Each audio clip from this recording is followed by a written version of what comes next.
say it. Vectors and 2 and 3 space. I have to think to not do that. Okay, so our ideas. I said it. Our ideas, we're just be talking about. Oh, that was a bit slow. 2 and 3 space.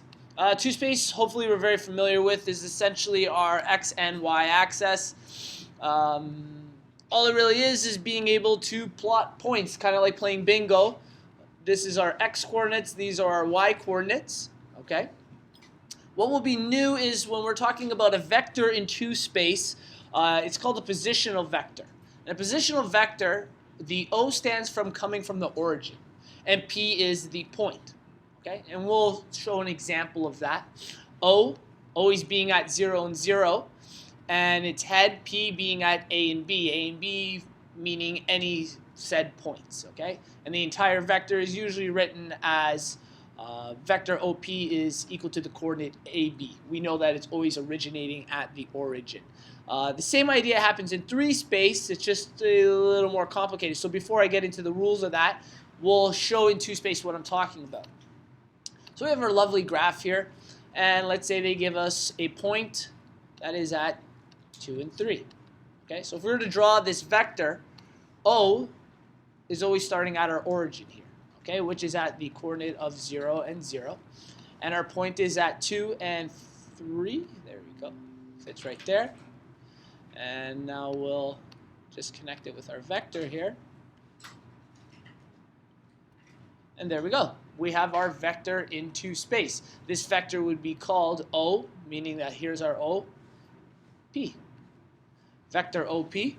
Okay? So whenever they give you a positional vector, they tell you to make something a positional vector, they want you to move it to the origin. Okay? So we're not going to talk quite about that yet, but the idea is, let's say I had some vector like this. The idea, if they told you to make this a positional vector, you would have to move the bottom of it to the origin, okay, and then have a new point. The tail of the vector to the origin. That's all there is for that. 3 space. 3 space is a little newer to us, okay? Oh, and again, we should know that the first coordinate refers to the x-axis, the second to the y, so we went over 2, okay, that's our x, and we went up 3, that was our y, okay? Now, what happened? No. It's okay? Okay. Thank you. Okay, 3 space. So this looks kind of 2-dimensional right now, but I'm going to actually draw a vector, and I'm going to create what's almost like a rectangular prism to help us out. Okay?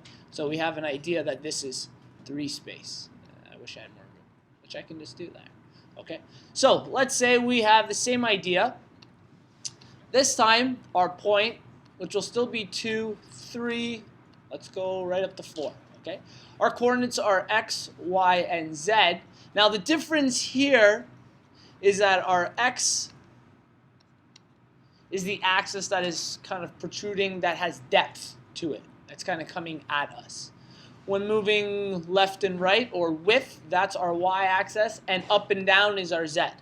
Okay, and I know they tell you to use your right hand to get an idea of what that means in 3-dimensional space. So what we're going to do is we're going to go along each of the axes so that we can plot this point. Okay, so the x-axis of 2, which is, again, this is the toughest part to do. I'm going to put them in colors. So x will be red, y will be green, z will be blue. Okay, so let's put our little dashes across this just to help us. Our y points, so we have 1, 2, 3, -1, -2, -3. Okay. Our z goes up 1, 2, 3, -1, -2, -3. Now, the x points are a little harder to see. I'm just going to put them at the corners here. So they're going to look like they're a lot deeper. 1, 2, and 3, -1, -2, -3. Okay.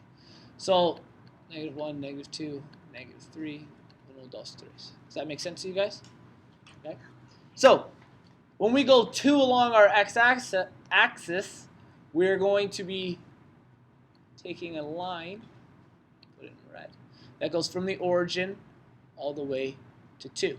So that point right there is technically at 2, 0, and 0. Okay, we have no coordinate for the y or z there. Our next point is y3. So same idea.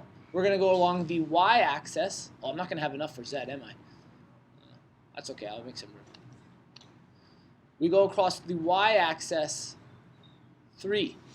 So that coordinate there is technically 0, 3, 0. Okay, so here's this point.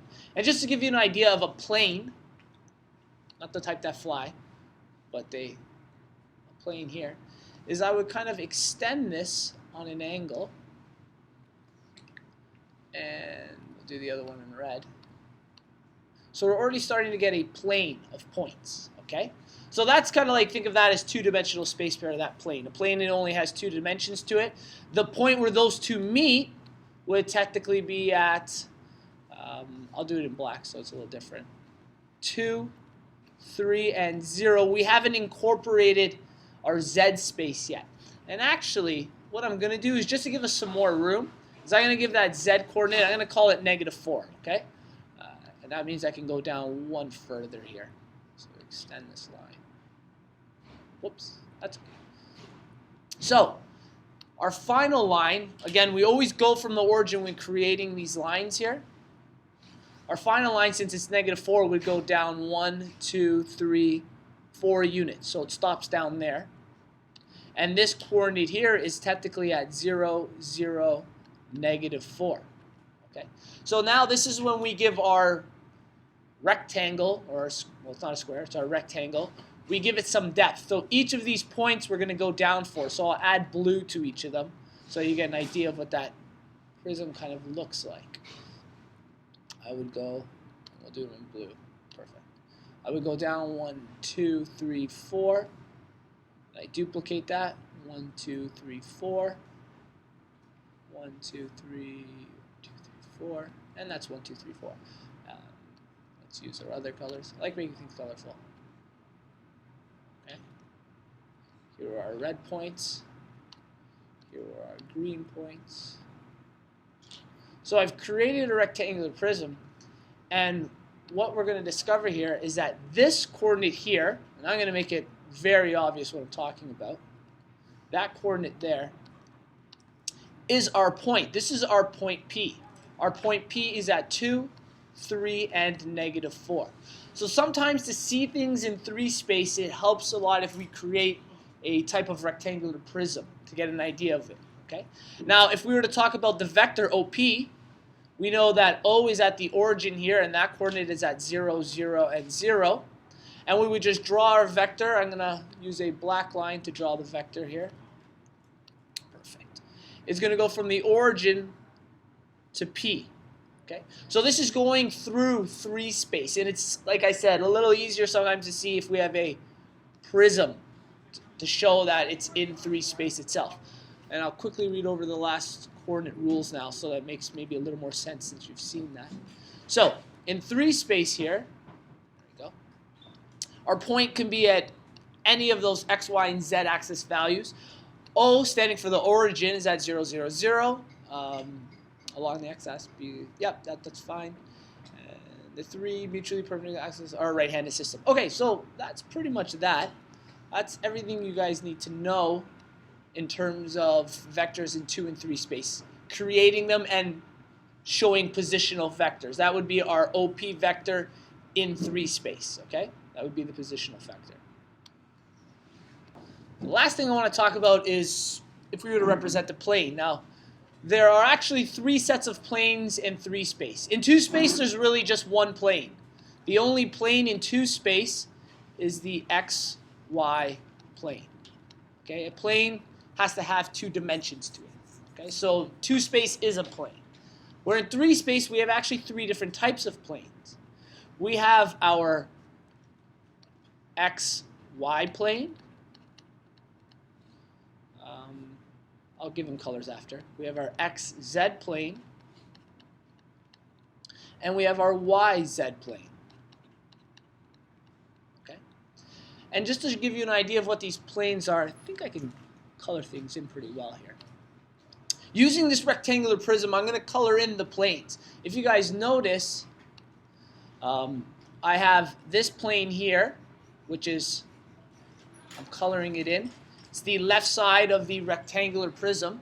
And that incorporates x and what other letter? Anyone know? And z. That's right. So this left-handed side of the rectangular prism falls on our xz plane. And I guess I'll color it bluish. Okay. Oh, you know what I'll do? Highlight. I forgot. I have amazing tools on here. Gotta remember that. Okay, so this, here we go, is considered our xz plane. Okay, so put that in blue. I'm going to do the plane at the back there in yellow.